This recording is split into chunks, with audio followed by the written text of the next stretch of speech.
There's a strange kind of exhaustion that comes from dealing with certain people.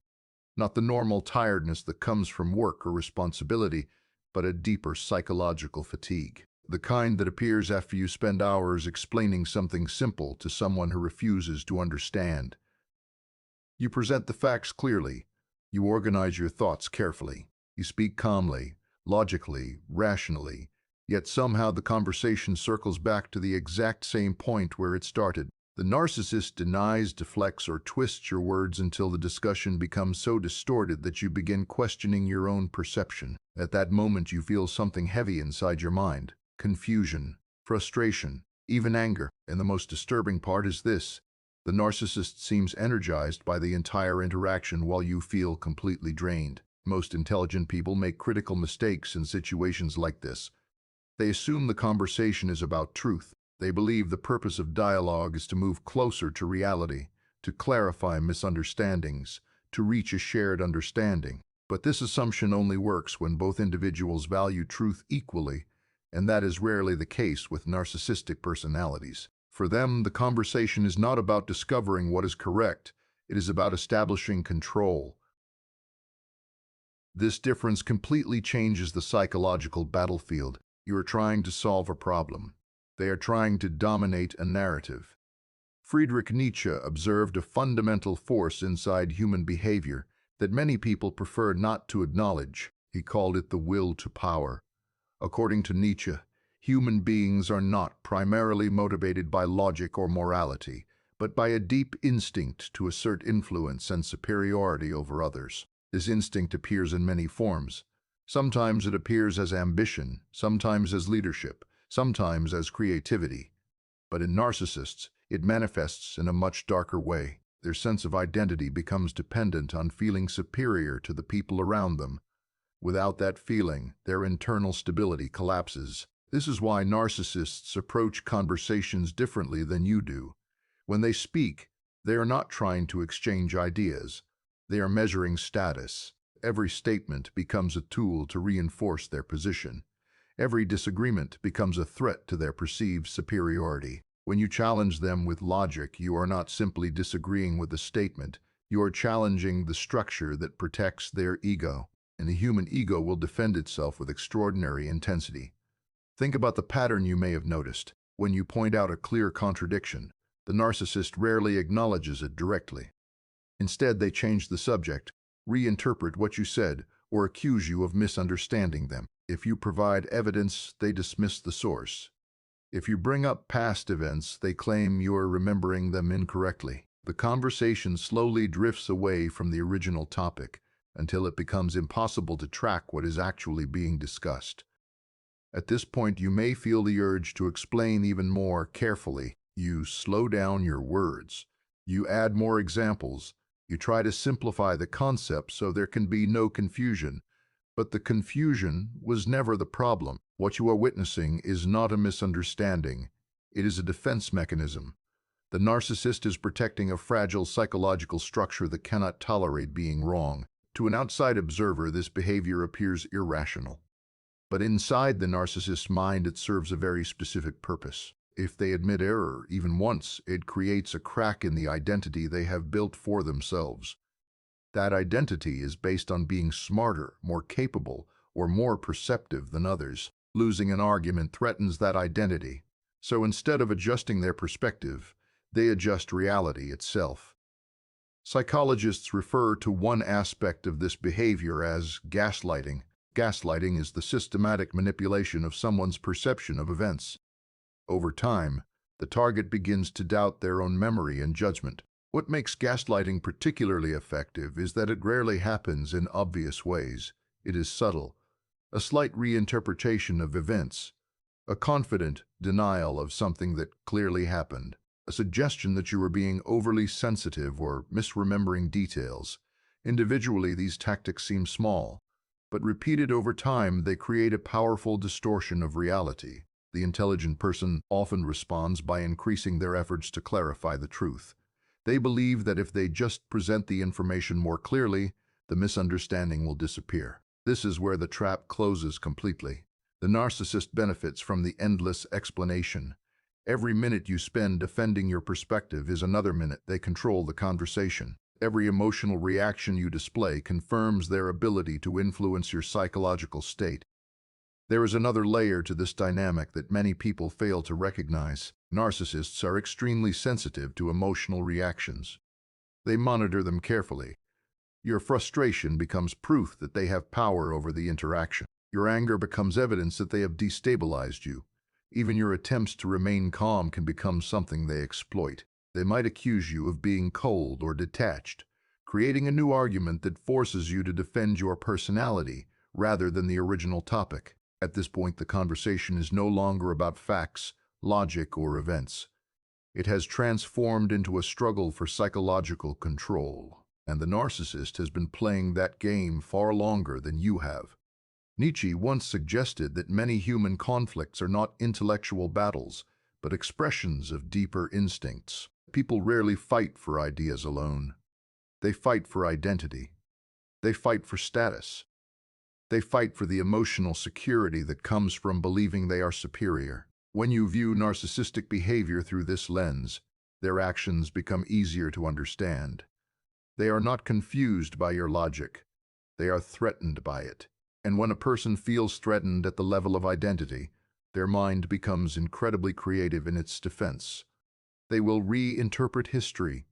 They will question your motives. They will accuse you of the very behaviors they are displaying. This tactic is known as projection. By accusing you of manipulation, dishonesty, or arrogance, they redirect attention away from their own actions. What makes this situation particularly difficult is that intelligent people are trained to value reason. They believe problems can be solved through better understanding. When faced with irrational behavior, their instinct is to analyze it, break it down, and correct it. But narcissistic dynamics do not operate under the same rules as rational discourse. The conversation is not a puzzle waiting to be solved. It is a performance where the narcissist must remain the central figure. If you continue playing by the rules of logic while the other person plays by the rules of ego, you will always feel exhausted. You will continue investing energy into explanations that were never meant to be heard, and the narcissist will continue walking away from these interactions feeling validated, because the entire exchange revolved around them. Understanding this shift is the first step toward escaping the psychological trap. The moment you recognize that the conversation was never about truth, you begin to see the structure behind the behavior. The manipulation, the contradictions, the emotional provocations all serve the same purpose: maintaining the narcissist's sense of control. Once you see that pattern clearly, the next question becomes unavoidable. If logic cannot change a narcissist's behavior, what strategy actually works? Once you understand that arguing with a narcissist is not about truth but about control, another disturbing realization begins to emerge. The more intelligent and rational you are, the more vulnerable you actually become in these situations. Your strength becomes the very thing the narcissist exploits. You believe that careful reasoning, patience, and clear explanations will eventually guide the conversation back to reality. But to a narcissist, your patience is simply more time to manipulate. Your explanations are more material they can twist, and your willingness to keep engaging proves that they still have access to your attention. Attention is the real currency in these interactions. Narcissists depend on it the same way a fire depends on oxygen. Without attention, their sense of significance begins to weaken. Every reaction you give them, whether it is frustration, anger, or even calm correction, feeds the psychological system they rely on. It tells them that they still occupy space in your mind, that they still influence your emotions, that they still matter. This is why many people feel a strange sense of addiction in these dynamics. Even when the conversations are exhausting, they keep happening again and again. Part of you believes that the next discussion will be different. The next explanation will finally break through the narcissist's resistance. But what is actually happening is something closer to a psychological loop. Each new interaction reinforces the same structure. The narcissist provokes a reaction. You respond with logic. They distort the conversation. You attempt to correct the distortion. The cycle repeats until you feel mentally depleted. Nietzsche believed that many human conflicts persist because individuals are unaware of the deeper motivations behind their behavior. We imagine ourselves acting out of reason, when in reality we are responding to instinct. In the case of narcissistic conflict, the narcissist is driven by the instinct to maintain superiority, but the intelligent person is often driven by something equally powerful, the need to be understood. This need seems harmless on the surface. Everyone wants their perspective to be recognized. Everyone wants their reasoning to be acknowledged as valid. But in the presence of a narcissist, this desire becomes a vulnerability. They sense it immediately. They realize that if they refuse to acknowledge your point, you will continue trying to prove it. And every attempt you make pulls you deeper into the conversation. Imagine a situation where someone constantly interrupts you while you speak.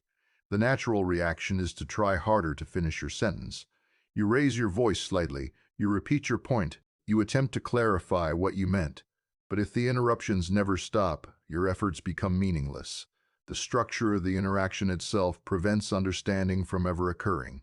Narcissistic conversations work in a similar way. They are structured to prevent resolution. Each time you approach clarity, the narcissist introduces confusion. Each time you focus on one issue, they introduce another. Eventually, the conversation becomes so fragmented that neither person is discussing the same subject anymore. Psychologists sometimes refer to this phenomenon as moving the goalposts.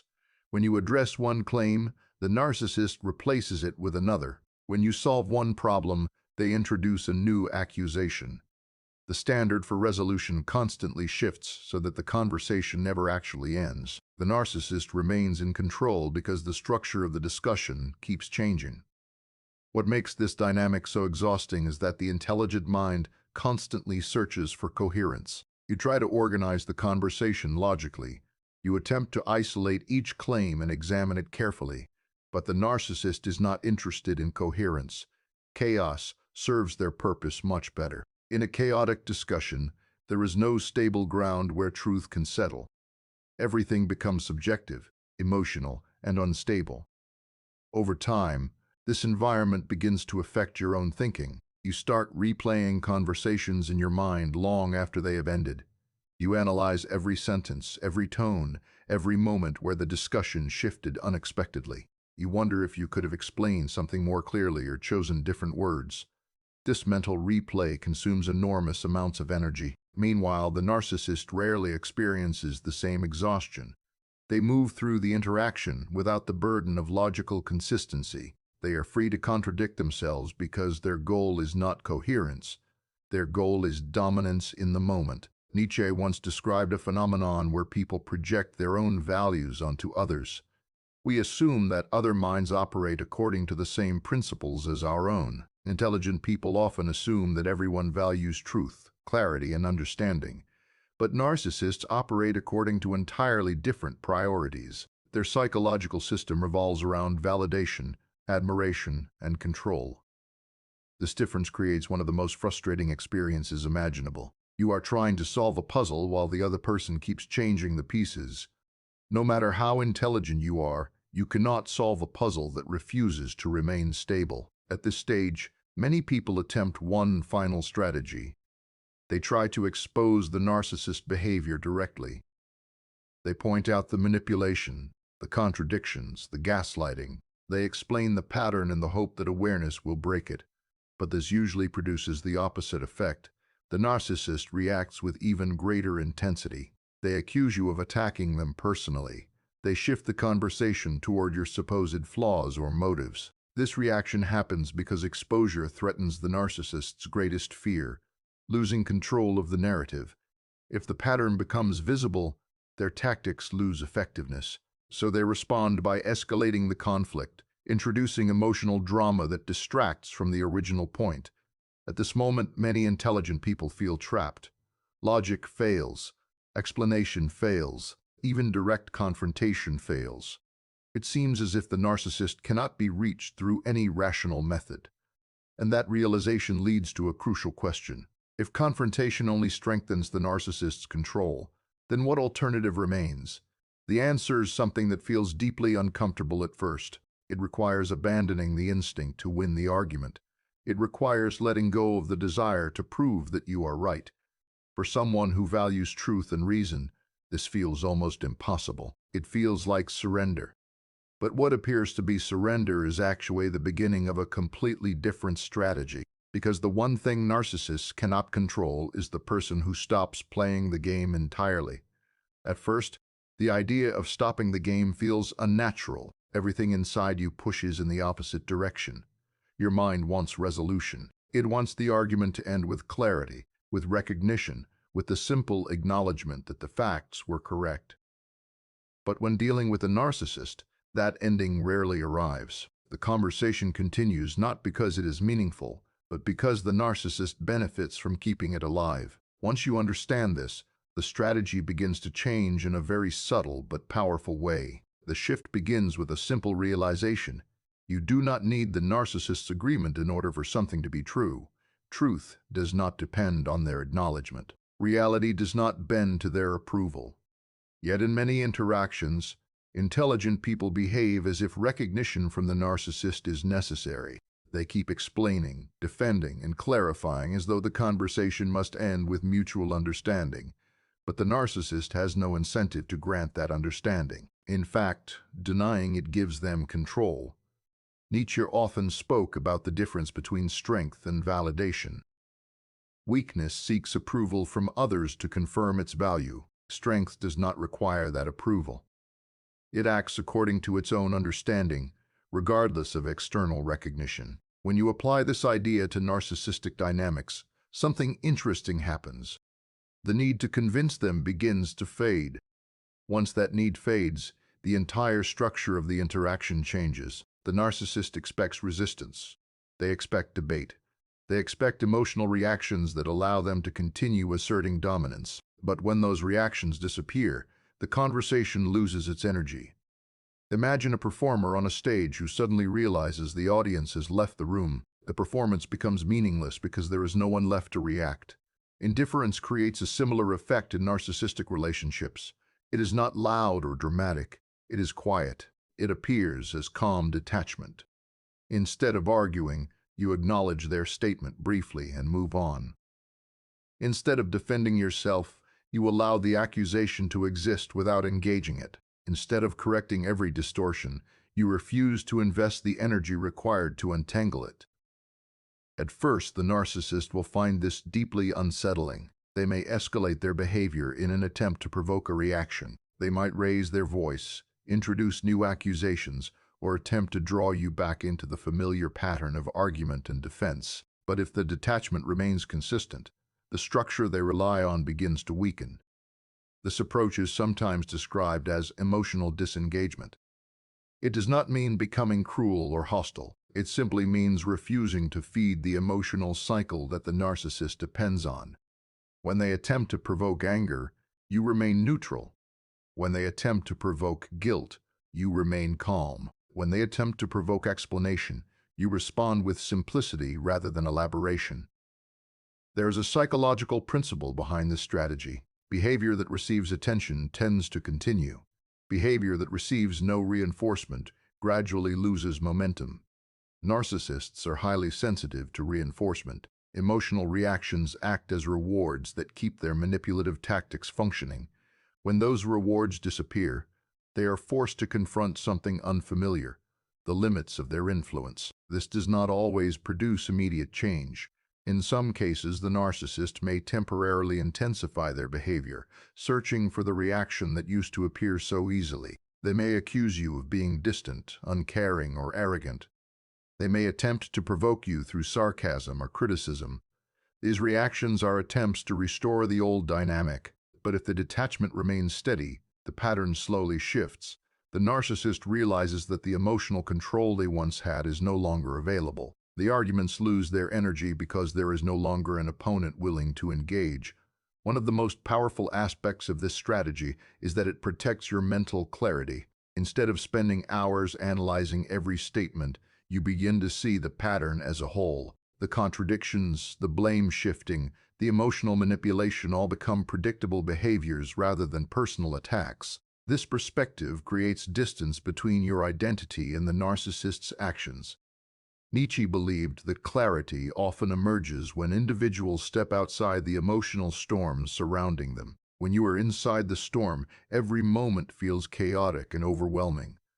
But when you step back far enough, the pattern becomes visible. You can observe the movement of the storm without being consumed by it. In narcissistic relationships, this distance is essential. Without it, the endless debates and accusations begin to shape your internal world.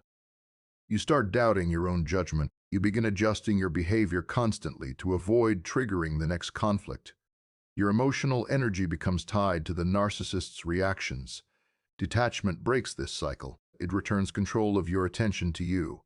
The narcissist may still speak, accuse, or criticize, but those actions no longer dictate your mental state. There is also a deeper psychological effect that occurs when you stop seeking their validation.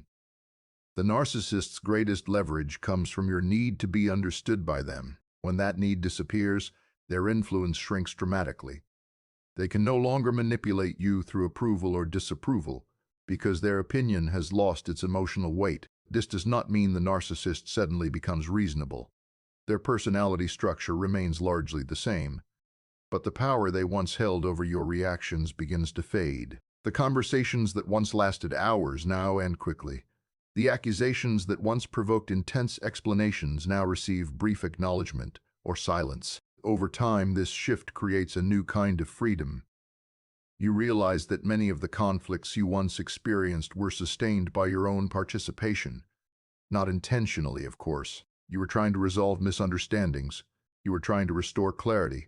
But those efforts unintentionally kept the dynamic alive. Once you step away from that role, the narcissist is left performing their familiar behaviors without the same audience. And that leads to an important realization. Narcissistic influence depends heavily on your willingness to engage. Without that engagement, much of their power simply evaporates. But detachment introduces another challenge, one that many intelligent people struggle with deeply. If you are no longer arguing, no longer explaining, no longer defending yourself, something unexpected begins to appear. Silence. And inside that silence, a new question begins to surface. What happens when you stop trying to change them entirely? When you finally stop trying to change a narcissist, something uncomfortable happens inside your own mind. For a long time, you may have believed that patience, explanation, and empathy would eventually lead to progress. That belief probably felt noble. It felt like the responsible thing to do. After all, society constantly teaches us that communication solves problems and that understanding each other leads to harmony. But narcissistic dynamics challenge that belief in a very brutal way. The truth is that some people do not want to change. Change requires self-reflection, and self-reflection requires the ability to admit imperfection. For a narcissist, this is extremely difficult. Their identity is constructed around the idea that they are exceptional, insightful, and correct. If they begin examining themselves honestly, that image begins to crack, and the mind will go to great lengths to protect the structures that maintain psychological stability. This is why narcissists often react so aggressively when confronted with criticism. It is not just disagreement they are defending against. They are defending the fragile architecture of their self-image. When someone threatens that architecture, the mind activates powerful defensive strategies. Denial, projection, blame shifting, and emotional manipulation all appear as ways to restore balance. Once you recognize this pattern clearly, the desire to change them begins to weaken. You start to see that the endless arguments were never leading anywhere. They were simply collisions between two very different psychological systems. One system values truth and self-correction. The other values image and control. When these systems interact, the result is rarely resolution. Nietzsche believed that strength often requires accepting realities that others prefer to ignore. Many people cling to the hope that everyone can grow if given enough patience. While growth is certainly possible for many individuals, narcissistic personalities tend to resist it strongly. Their defense mechanisms are too deeply woven into their identity. Challenging those defenses feels like psychological annihilation. This realization can feel painful at first. It means letting go of the role you may have unconsciously adopted. Many intelligent people take on the role of the fixer. They believe that if they just explain things clearly enough, they can guide others toward better understanding. This instinct comes from a place of empathy and responsibility, but when applied to narcissistic relationships, it often leads to exhaustion. Years can pass in the same repeating cycle. Conversations that start with hope slowly turn into frustration. Promises of change appear briefly and then disappear. The pattern continues until the intelligent person begins to feel drained, cynical, and emotionally depleted. Letting go of the mission to fix the narcissist changes this entire dynamic. It redirects your attention back to something far more important, your own mental stability. When you stop trying to transform them, you also stop measuring your success by their reactions. Their approval becomes irrelevant. Their accusations lose their emotional weight. Their attempts to provoke arguments feel less urgent because you are no longer trying to win anything from them. This shift creates an entirely different perspective. Instead of viewing the narcissist as someone who must be convinced, you begin to see them as someone whose behavior follows predictable patterns. Those patterns may still be unpleasant, but they are no longer confusing. You recognize the blame shifting when it happens. You notice the sudden topic changes. You see the emotional provocations for what they are. Clarity replaces confusion, and with clarity comes distance. Distance does not mean abandoning compassion entirely. It simply means recognizing the limits of your influence. Just as you cannot force someone to understand a language they refuse to learn, you cannot force someone to examine themselves if they are determined not to. This perspective also reveals something important about your own identity. Many intelligent people define themselves partly through their ability to reason with others. They feel responsible for correcting false ideas and resolving misunderstandings. When they encounter someone who refuses to participate in rational dialogue, it can feel like a personal failure. But it is not a failure of intelligence when another person refuses to engage honestly. It is simply a mismatch between two different psychological frameworks. Nietzsche often warned against wasting energy on battles that cannot be won. He believed that individuals should focus their strength where it can actually create meaningful outcomes. Endless conflicts with narcissistic personalities rarely produce meaningful outcomes. They produce exhaustion. When you withdraw from those conflicts, you begin recovering something valuable, your attention. Attention is one of the most powerful resources you possess. Where you place it determines the direction of your mental life. If most of your attention is spent navigating someone else's manipulations, very little remains for your own growth, creativity, and goals. Once that attention returns to you, your internal world begins to stabilize. The constant anticipation of the next argument disappears. The mental replay of old conversations gradually fades. Instead of analyzing every word spoken by the narcissist, your mind becomes free to focus on things that actually move your life forward. This does not mean the narcissist will suddenly vanish from your environment. In many cases, they remain present as coworkers, relatives, or acquaintances, but their psychological influence weakens significantly once you stop participating in their patterns. Their accusations may still appear. Their attempts to provoke reactions may continue, but the difference is that those attempts now fall into empty space. They no longer find the emotional response they once depended on. And when those reactions disappear, the narcissist often reveals something surprising. Without constant reinforcement, their behavior begins to look less powerful and more predictable. The manipulation that once felt overwhelming becomes almost mechanical. At that point, another realization begins to surface. The most powerful response to narcissistic control was never confrontation. It was freedom from the need to engage at all. And when that freedom becomes stable, a deeper transformation begins inside you. Your attention, your energy, and your clarity are no longer tied to the endless storms of someone else's ego. They finally belong to you again. When you reach the point where a narcissist no longer controls your reactions, something profound begins to happen. The emotional gravity they once had over your mind slowly disappears. Conversations that once felt intense now appear strangely predictable. The manipulation that once confused you now looks almost mechanical, like a script being repeated over and over again. And with this new clarity comes a realization that many people never reach. The narcissist was never as powerful as they seemed. Their influence depended almost entirely on your participation. For a long time, the dynamic probably felt unavoidable. Every accusation demanded a response.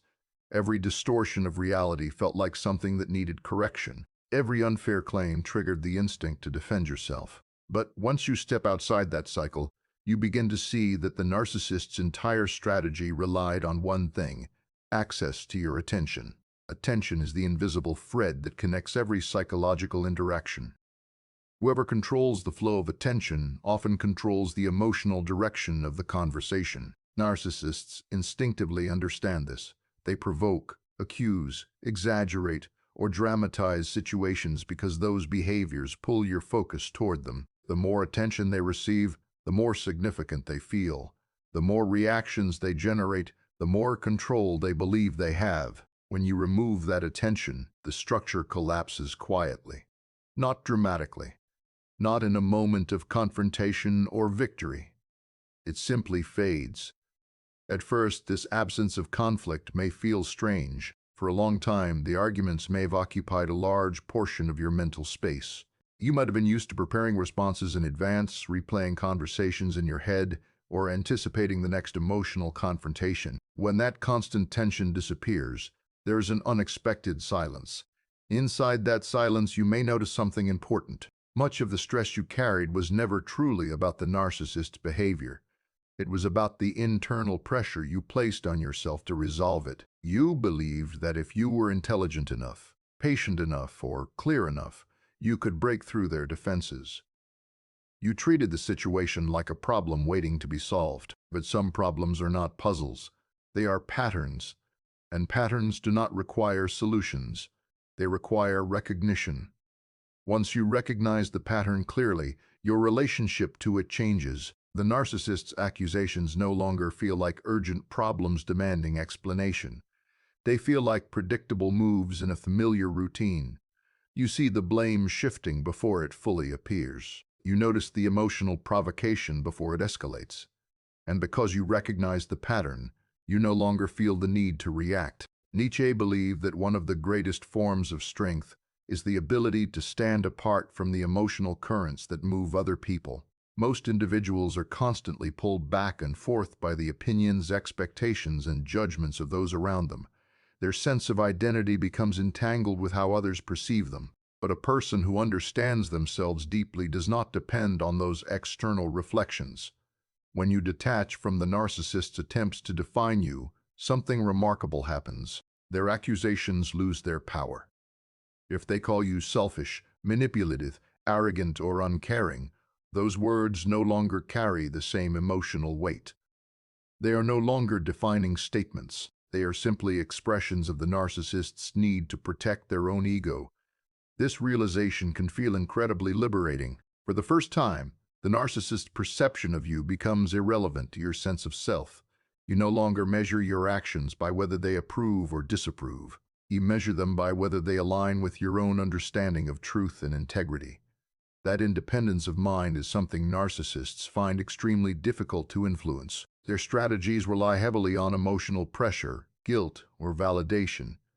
But when those pressures no longer affect you, their usual methods begin to fail. Over time, this shift changes the entire atmosphere of your interactions. The narcissist may still attempt to provoke reactions occasionally, but the lack of response gradually reduces the frequency and intensity of those attempts. Conversations become shorter, the emotional storms become less frequent, and your internal world becomes much calmer. But perhaps the most important transformation occurs inside your own perspective on human behavior. You begin to see that not every conflict requires resolution. Not every accusation requires defense. Not every misunderstanding requires explanation. Sometimes the most intelligent response is simply to walk away from the battlefield. This does not mean abandoning responsibility or avoiding difficult conversations when they truly matter. It simply means recognizing when a conversation is no longer about understanding, when dialogue becomes a tool for manipulation rather than clarity. Continuing the argument serves no meaningful purpose.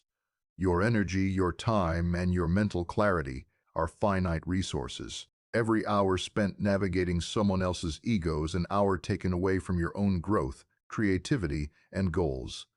Once you see this clearly, your priorities begin to shift naturally. Instead of trying to fix people who refuse to examine themselves, you invest your attention in environments where understanding is actually possible. Instead of fighting endless psychological battles, you focus on building a life that reflects your own values and ambitions. And in that life, the narcissist becomes something very different from what they once were. Not an enemy, not a puzzle, not a source of constant emotional conflict, just another person moving through the world according to patterns you now understand. Their attempts to provoke you no longer create storms inside your mind. Their accusations no longer demand your defense. Their need for control no longer defines the direction of your attention. Because the moment you stopped playing the game, you discovered something that had been hidden the entire time. The greatest power over a narcissist was never defeating them in an argument. It was realizing that you never